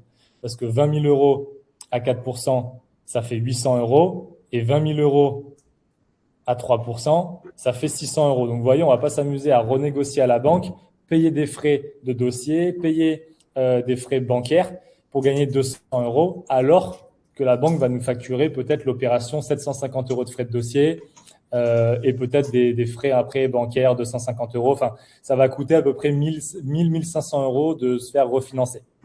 Mais moi, dans mon cas, il me reste 18 ans d'emprunt. Le capital restant dû, on parle de centaines et centaines de milliers d'euros. Donc, en fait, forcément, 1% sur la durée, je vous l'ai dit, ça représente 77 000 euros. Donc, même si ça me coûte 1 500 euros de me faire refinancer, je le fais tous les jours. Parce qu'à l'instant T, ça va me coûter 1 500 euros. Mais dès le mois d'après, je vais économiser juste par mois 200 ou 300 euros d'intérêt, de frais d'intérêt. Donc, en fait, finalement, au bout déjà de 6 mois, j'aurais récupéré ma mise et les mois d'après, j'aurais fait une bonne opération financière. Donc, c'est pareil, tout ça, ça se calcule et c'est pour ça que je vous ai dit, passez votre tableau d'amortissement dans une IA, regardez si vous avez des emprunts en ce moment, s'il y a moyen déjà de les faire refinancer. C'est sûr que tout dépend des sommes qui vous restent à faire et tout dépend des taux que vous aviez eus initialement. Moi, j'ai un cas très particulier, c'est que j'ai eu un taux qui était excessivement élevé. Si aujourd'hui, les taux ils sont autour de 3,3, 3,4, 3,5 en fonction des banques, si vous avez eu 3,6, on est d'accord que ça n'a pas d'intérêt. Mais par exemple, moi, si je passe de 4,2 à 3,3, là, pour le coup, il y a un vrai intérêt. Demain, il faudra faire quoi comme manœuvre selon la décision de la Fed? Il n'y a pas vraiment de manœuvre à faire, Léa. Ça, c'est à chacun de… Moi, je ne veux pas donner de conseils en investissement, mais ce qu'il faut comprendre, c'est que si demain, la Fed va dans le sens d'un assouplissement de la politique monétaire, comme je l'ai dit, ça veut dire que les banques vont pouvoir prêter de l'argent à des taux qui sont plus faibles. Donc, si ils peuvent prêter des taux qui sont plus faibles, il y a les particuliers qui vont pouvoir emprunter. Tu as des gens qui vont financer des projets immobiliers. C'est-à-dire qu'en face, tu as des propriétaires qui vont s'enrichir. C'est des gens qui vont réinvestir en bourse. Tu as des boîtes qui vont emprunter et qui vont pouvoir financer des projets de construction d'usines et qui vont mettre des gens dedans, donc ils vont payer des salaires et qui vont embaucher. Ces gens-là, ils vont avoir de l'argent, ils vont donc épargner ou investir, etc., etc. Ça fait un effet boule de neige et souvent, c'est bien perçu en bourse parce que les investisseurs reviennent sur les marchés risqués, comme je l'ai dit. Et donc, s'il y a des capitaux qui sont injectés en bourse ou en crypto, naturellement, les marchés montent. Donc, ce n'est pas toutes les actions qui vont monter, c'est les bonnes actions du moment, c'est les bonnes sociétés, celles qui ont des bases solides, celles qui ont des résultats solides. Parce que ce n'est pas parce que les marchés vont monter que 100% des actions sur les marchés vont monter. Une société qui est en train de se casser la figure et qui a des très mauvais résultats depuis plusieurs mois, depuis plusieurs années, on ne va pas s'amuser à investir dessus, sous-entendu que la bourse est censée monter. C'est pour ça qu'il y a aussi des recherches à faire sur où on vient se positionner en bourse, sur quel type d'action. Et ensuite, il y a plusieurs stratégies que vous pouvez aborder. Vous pouvez aller chercher des actions de croissance. Une action de croissance, ça va être une entreprise qui ne va pas forcément verser de dividendes, qui va être dans un marché ultra compétitif. Et en fait, du coup, elle a besoin de toujours réinvestir ses gains chaque année dans son développement. Donc, elle ne peut pas verser de dividendes à ses actionnaires parce qu'elle réinvestit tout ce qu'elle gagne dans son développement, parce qu'elle a besoin de prendre de l'avance sur les concurrents, elle a besoin d'embaucher, etc., etc. Ça, on est souvent sur des jeunes boîtes, les tech américaines, les Nvidia, etc., etc. Quand vous êtes sur des boîtes, par exemple, je veux dire comme Total, qui est là depuis des décennies et des décennies et des décennies en France, on est sur des boîtes qui sont extrêmement matures, qui continuent à croître, qui ont du développement, mais qui sont dans une autre stratégie d'acquisition en termes d'actionnaires et qui, elles, contrairement à d'autres boîtes, ne sont pas sur des stratégies de valeur dite de croissance, mais plutôt de dividendes. C'est-à-dire que pour attirer les investisseurs, elles vont leur dire, voilà, nous, chaque année, on va reverser 5, 5,5, 6% de rendement à tous ceux qui viennent acheter nos actions totales. Donc, en bourse, il y a plusieurs stratégies. Tu peux très bien composer un portefeuille d'actions à dividendes. Ça veut dire que chaque année, tu sais que tu vas investir tant et en plus, ton action peut prendre de la valeur, mais en plus, sur ton investissement, si tu as mis 1 000 euros et qu'on t'envoie 5% de dividendes, bah, tu vas gagner 50 euros. Et donc, ces 50 euros-là, tu peux les réinvestir, etc. Les actions dites de croissance, tu touches rien en dividendes parce qu'on ne verse rien. Par contre, l'objectif d'une action de croissance et comment la boîte elle a des perspectives de développement, c'est que si tu rentres sur Nvidia qui a été il y a 2 ans encore à $100 et qu'elle est sur une action de croissance parce qu'elle réinvestit, bah, l'objectif c'est que certes elle ne te verse rien à l'instant T, mais que ton action elle vaut plus $100. Aujourd'hui, elle en vaut 900 ou 1000. Et en fait, c'est là où tu as fait aussi ta plus-value. Donc, il y a plein de stratégies en bourse c'est pas qui s'opposent, mais qui sont différentes en fonction du type d'investisseur, en fonction de ce que vous voulez faire. Par exemple, aujourd'hui, si on est jeune, ça n'a pas spécialement trop de sens de faire trop de playlists ou en tout cas de paniers d'actions à dividendes. Pourquoi ? Parce que les dividendes, il y a une retenue à la source aujourd'hui de l'État français sur les gains automatiques. Ça veut dire que déjà sur ce qu'on va gagner, bah, l'État va venir gratter de l'impôt. Donc, on va plutôt essayer de se concentrer sur des actions de croissance parce que si la société, par exemple, a fait x10, tant qu'on n'a pas vendu, on n'a pas fait de gain, donc on n'est pas imposé. C'est-à-dire que la plus-value, elle est latente, mais elle n'est pas imposée réellement. Demain, j'ai vendu ma société, j'ai 50 ans, j'ai pris 2 millions d'euros, j'ai pas envie spécialement de prendre des risques avec ça, j'ai plutôt envie de vivre de mes rentes. Bon, bah là, ça peut avoir du sens de dire je vais investir ces 2 millions d'euros en bourse et je vais les mettre sur des actions à dividendes à 5%, parce que 5%, là je vais devoir faire un calcul de tête, 2 millions d'euros, 10%, ça fait 200 000, donc 5%, ça fait 100 000. Donc je vais gagner 100 000 euros par an. Il va y avoir les impôts qui vont passer par là, certes, mais il va me rester 70 000 euros à l'année. Si je divise par 12, ça va me faire à peu près 5 800 euros de revenus par mois. Et donc, ça dépend en fait des gens, ça dépend du projet de vie qu'on a, ça dépend aussi du montant qu'on peut investir tous les mois, ça dépend de plein de choses.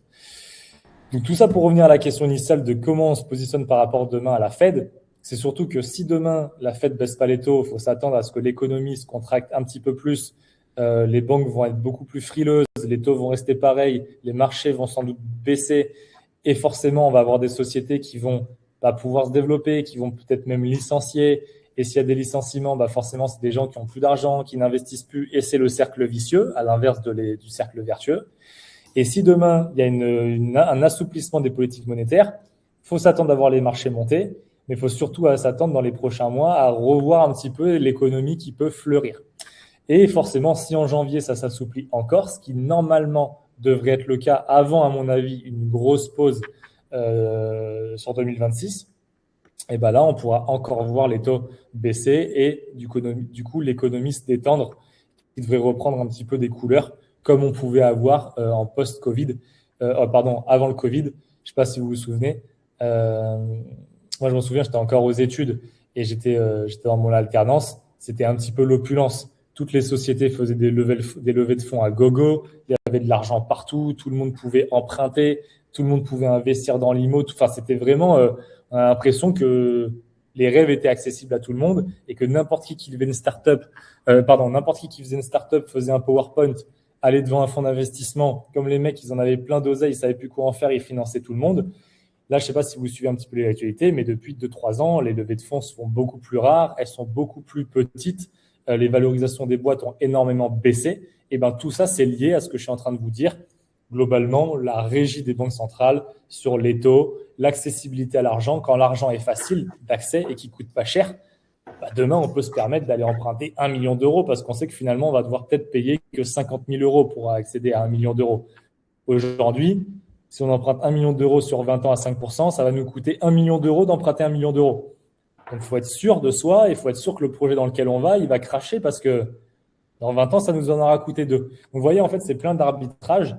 Et donc, naturellement, quand les taux descendent, et ben, en gros, l'argent va dans les projets plus risqués, donc bourse, crypto, etc. Et quand les taux montent, les gens, du coup, se disent « Oula, il faut faire attention à comment on dépense notre argent parce que maintenant, l'argent, ça coûte très cher. On ne peut plus se permettre de le perdre n'importe comment. » Et donc, du coup, on va sur des valeurs refuges, l'or, fonds de pension, obligations, etc. J'ai l'impression que je parle tout seul, je fais des grandes tirades, mais je ne sais pas si c'est très clair. Ah non, mais très clair. Si vous avez des questions, n'hésitez pas.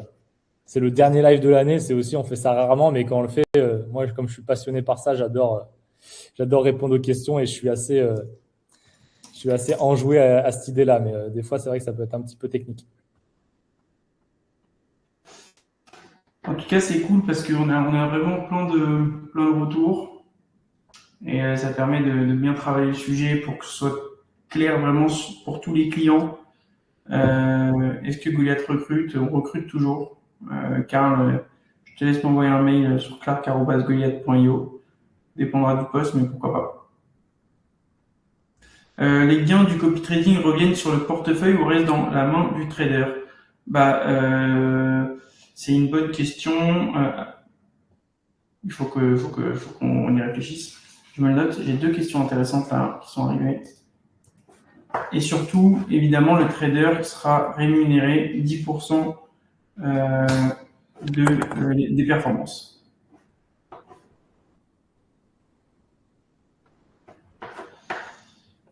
Tac.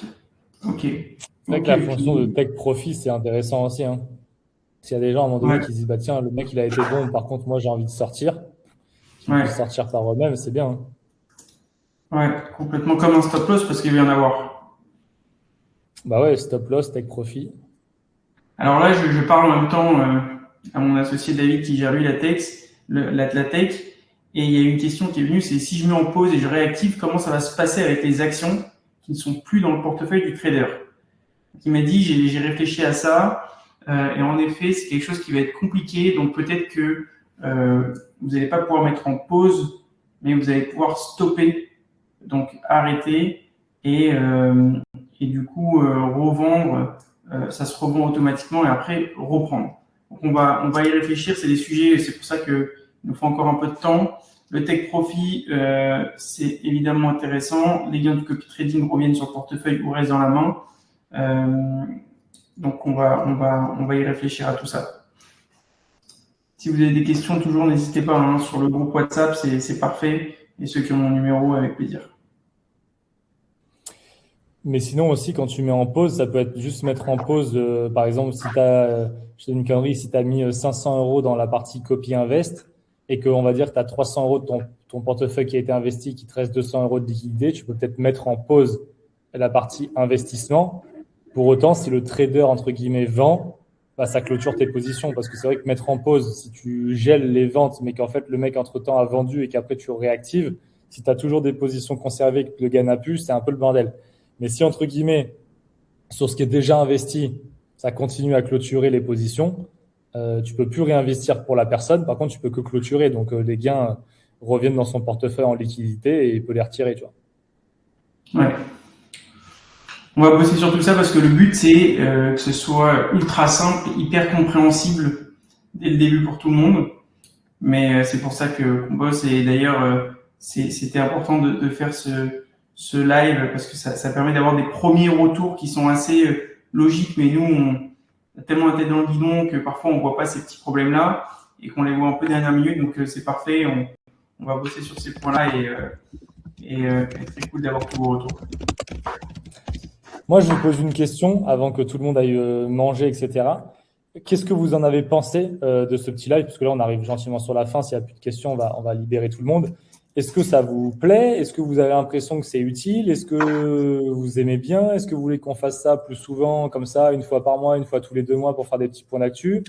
Ou est-ce que vous avez l'impression que ça ne sert pas à grand-chose, vous n'avez rien appris, ça ne vous intéresse pas, etc. C'est important aussi pour nous de comprendre, parce que si finalement les retours sont en fait, on s'attendait à autre chose, etc., dites-nous. Ça nous permet aussi de mieux comprendre les attentes, de faire quelque chose qui vous plaît, parce que finalement, et vous prenez du temps pour être là ce soir et nous écouter, et nous, on prend aussi du temps sur nos vies pour faire quelque chose.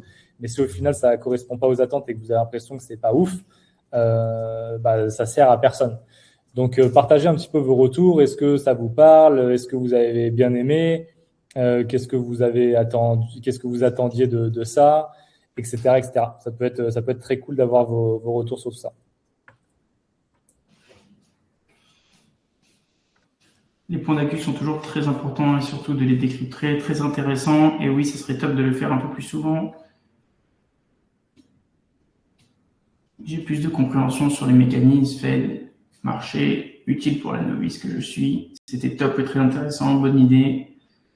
Bon, bah écoute, c'est des bons retours. On essaye de faire ça plus souvent, Hugues. Ouais, clairement, c'est ce qu'on disait. Je pense qu'une fois tous les 2 mois, ça peut être cool. Ça peut être cool. Je pense que ça peut être bien aussi, c'est le principe de la communauté. Moi, j'essaie de beaucoup l'animer et je pense qu'on peut toujours faire mieux et je propose des choses à Clark et tout. Bon, après, c'est sûr, ils ont plein de trucs à développer et donc ils priorisent. Mais moi, je suis très partisan de ça. Et je pense qu'on peut aussi créer des lives en lien avec toute la communauté sur quelles sont les plus grosses questions du moment pour la majorité des gens et essayer de venir les traiter en live. Voilà, vraiment aussi que ça vienne de vous. Quelles sont vos questions, quels sont vos blocages? On pourrait même le faire un petit peu là, parce que moi j'ai encore du temps, on peut rester en live pour ceux qui veulent. Mais finalement, aujourd'hui, quels sont les freins que vous avez dans vos vies finalement pour investir, ou quelles sont vos peurs, quelles sont vos questions, qu'est-ce que vous comprenez pas, qu'est-ce qui vous bloque, ou pas d'ailleurs, mais si vous avez d'autres questions, ça peut être cool de faire émerger ça et à chaque fois faire un petit live à thématique et d'essayer de balayer un petit peu en revue tout ce qui se fait en ce moment, quoi.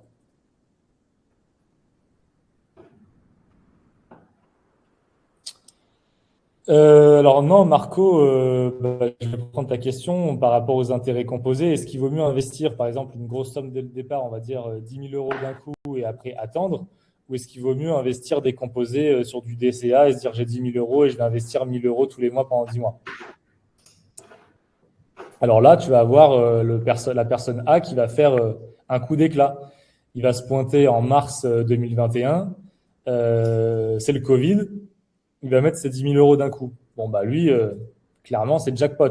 Il a chopé le point le plus bas de la bourse. Tu ne pouvais pas faire mieux. Tu as mis 10 000 euros. 2-3 ans après, tu as fait x3. Donc, tu as 30 000 euros. Imbattable comme stratégie. Potentiellement, tu as celui qui va arriver début des années 2000 qui va faire la même chose. Bulle.com, la bulle Internet qui pète. Lui, avant de revoir ses 10 000 euros, il a attendu 10 ans. Donc, comme on ne peut pas toujours essayer de gagner à 200% et être toujours le meilleur, moi, je suis plutôt dans une stratégie d'étaler. C'est-à-dire de se dire, si j'ai un capital de départ, je vais essayer de le diversifier. Et ensuite, je vais surtout essayer de l'investir régulièrement. La méthode du DCA, c'est vraiment... lisez le livre L'investisseur intelligent. C'est le mentor de Warren Buffett. Warren Buffett, quand c'est le meilleur investisseur de tous les temps, il s'est formé à l'université, je ne sais plus laquelle, donc je ne m'aventurerai pas dans des dires pour me tromper. Et son prof d'économie, c'était déjà à l'époque un gérant de fonds d'investissement qui était le meilleur de son époque. Mais je vous dis ça, Warren Buffett a 94 ans, si je ne dis pas de conneries, donc ça remonte à plus de 100 ans, cette histoire-là. Il s'appelait putain merde, j'allais dire Benjamin Franklin, n'importe quoi. L'investisseur intelligent. Je l'avais tout à l'heure et là je l'ai perdu. Investisseur. Je l'ai lu le livre. Je peux vous dire c'est une tannée à lire, mais Benjamin Graham, autant pour moi. Benjamin Franklin, n'importe quoi. Benjamin Graham. Et donc Benjamin Graham, c'était le prof d'économie de Warren Buffett et c'était surtout un gérant de fonds d'investissement. Et c'était le mentor de Warren Buffett. Et ce que dit Benjamin Graham dans son bouquin, qui fait 400 pages, mais si vous le résumez en 2 lignes, c'est en gros, aujourd'hui, sur les fonds d'investissement qui sont des professionnels, donc qui font que ça, il y en a 80% qui ne battent pas le marché. Donc, qu'est-ce que ça veut dire ne pas battre le marché? C'est simple. Vous regardez le cours du CAC 40, vous regardez le cours du S&P 500. Si au 1er janvier, le S&P 500, il était à 1000 points et qu'à la fin de l'année, il est à 1200 points, il a gagné 20%. Ça veut dire que le marché des sociétés ont fait 20%. Battre le marché, ça veut dire que vous avez investi dans un fonds qui a réussi à faire plus fructifier votre argent que ce qu'a fait le marché. C'est-à-dire que le mec a été meilleur que le marché. Et donc ça, il n'y en a que 20% par an des fonds qui arrivent à faire ça. Sauf que sur les fonds qui arrivent à faire ça, ils arrivent à répliquer la performance que 1 an ou 2 ans ou 3 ans d'affilée. Sur 10 ans ou 15 ans, je ne sais plus c'est quoi la stat, il y a peut-être 1% ou 2% des fonds qui arrivent à surperformer le marché. Et donc, ça veut dire que les autres fonds sous-performent le marché. C'est-à-dire qu'en fait, si demain, vous faites du DCA, donc une technique d'investissement programmée, tous les mois, je vais mettre 50 € sur un ETF qui vient répliquer un indice. Donc, par exemple, un ETF MSCI ou MSCI World, c'est un ETF qui prend les 1500 plus grosses entreprises de la planète sur tous les continents. Tout ça dans un seul ETF. Quand demain, je vais mettre 1000 euros dans cet ETF-là, mes 1000 euros vont être dispatchés à part égale sur les entreprises. Ce qui veut dire que si demain, dans ces 1500 boîtes, il y en a une qui fait faillite, mon investissement, il est supporté par les 1499 autres. Et donc, quand j'investis sur des indices comme ça vient répliquer finalement le cours de l'indice sur lequel j'ai investi. Donc, si vous investissez sur un ETF S&P 500, ça va répliquer le cours de l'indice du S&P 500. Et donc, c'est ça le marché. Donc, ça veut dire que investir aujourd'hui pour un particulier qui investit en DCA, donc par exemple 50 euros tous les mois sur un ETF S&P 500, sur un horizon 10 ans, vous allez faire mieux que 90% des fonds d'investissement de la planète. Donc, je ne vous parle même pas de votre banquier privé à côté qui va vous prendre des frais pour faire 10 fois moins bien que vous n'aurez pas de meilleure performance. Ça ne veut pas dire qu'il faut mettre tous ses œufs dans le même panier et faire que ça, parce qu'il existe d'autres placements. Il y a des SCPI, il y a de l'immobilier, il y a du PER, il y a de la succession, etc. Il y a des SCI, il y a plein de trucs qui existent pour investir aujourd'hui. Mais en tout cas, si vous voulez investir en bourse aujourd'hui, la meilleure technique, c'est de mettre la plus grosse partie de son portefeuille sur de l'investissement programmé en ETF. Il n'y aura pas mieux. Vous aurez toujours le gars qui va réussir pendant 1 an ou 2 ans à vous surperformer, mais sur la durée, vous ne pouvez pas faire mieux que cette stratégie-là. Donc, ce bouquin, L'investisseur intelligent, il est hyper intéressant parce que ça rejoint un petit peu un commentaire que j'ai vu tout à l'heure. C'est qu'en gros, aujourd'hui, pourquoi la finance mondiale veut nous faire croire que tout est compliqué ? Parce qu'en fait, il y a beaucoup trop d'enjeux. Les banques gagnent énormément d'argent à prendre notre argent et à le gérer pour nous parce qu'elles nous font payer des frais de gestion et elles se servent de notre argent pour investir et pour se gaver sur notre dos. Parce que qu'est-ce qu'elles font les banques ? C'est qu'elles vont aller investir avec notre argent sur des projets qui vont leur rapporter beaucoup. Elles vont nous reverser une partie et en plus de ça, elles vont nous prendre des frais pour le gérer. Quand demain, on a cette connaissance et on reprend un petit peu le pouvoir sur son argent, on est en capacité de le faire soi-même, de faire aussi bien que ce qu'elle propose, voire mieux, et on évite les frais, on comprend ce qu'on fait et on maximise ses gains. Donc voilà un petit peu, et c'est pour ça qu'il y a beaucoup d'acteurs des fois qui luttent contre des petits qui émergent et qui essaient de les faire, entre guillemets, se taire, parce que si demain tout le monde était en capacité de gérer son argent, les banques feraient beaucoup, beaucoup moins de profit, parce qu'elles pourraient plus, entre guillemets, faire croire aux gens que c'est compliqué et leur dire qu'en gros, il faut que ce soit les banques qui gèrent notre argent et pas nous, quoi.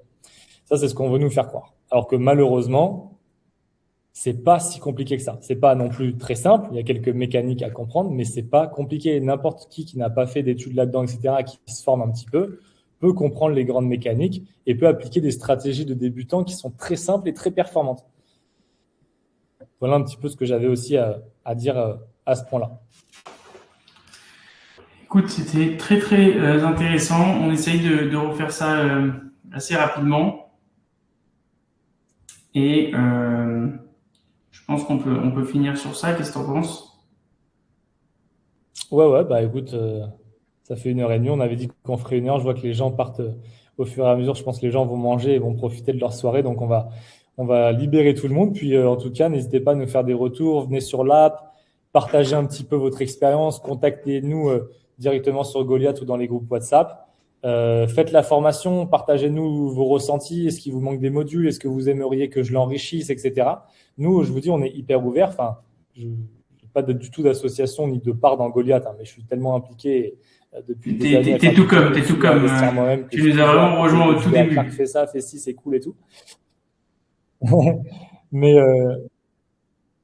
au tout début, que du coup, j'ai l'impression qu'on est de la même équipe, alors que en vrai, moi, j'ai mes boîtes à côté et Clark fait sa vie entre guillemets, mais aujourd'hui, on est des copains à côté. Mais n'hésitez pas à nous faire remonter un petit peu tous vos retours. Et puis comme ça, on fait que améliorer. Et je vous le dis, on fait vraiment ça à titre bénévolat. C'est peut-être un bien grand mot parce qu'au final, vous êtes quand même une société, donc vous avez des intérêts financiers, vous gagnez de l'argent sur le service que vous proposez, ce qui est bien normal. Mais fondamentalement, je veux dire, tout ce qu'on fait, les formations, les lives et tout comme ça, on n'a rien à vendre. On est vraiment là pour partager du bon temps essayer de faire monter les gens en compétences, répondre aux questions, s'amuser. Donc, j'ai envie de dire, profitons-en tous ensemble et discutons au quotidien, échangeons. Et franchement, c'est ça qui est aussi cool. Enfin, moi, perso, pour ceux qui me suivent un petit peu, tous les jours, je fais des actus financières, j'adore ça, je partage et tout. Et dès qu'il y a des questions, je prends toujours un plaisir à répondre. Donc, si en tout cas ça vous intéresse, continuons dans ce sens-là et on se retrouve sur les différentes plateformes, on discute et on fait évoluer les choses et je pense que ça bénéficiera à tout le monde. Mais en tout cas, sur ce, on va vous souhaiter une bonne soirée et puis il y aura sans doute peut-être un replay ou pas. Je le dirai à Clark le mettra en ligne si j'ai pas fait de conneries dans le paramétrage. Merci beaucoup Hugues. Je souhaite des bonnes fêtes de fin d'année à tout le monde si on n'a pas l'occasion de se parler. Dernière question, quand est-ce que Goliath sera accessible en Allemagne? C'est déjà accessible, Goliath est déjà accessible en Allemagne, en français, pas en allemand. Voilà tout. Merci à toi Hugues, merci à tous.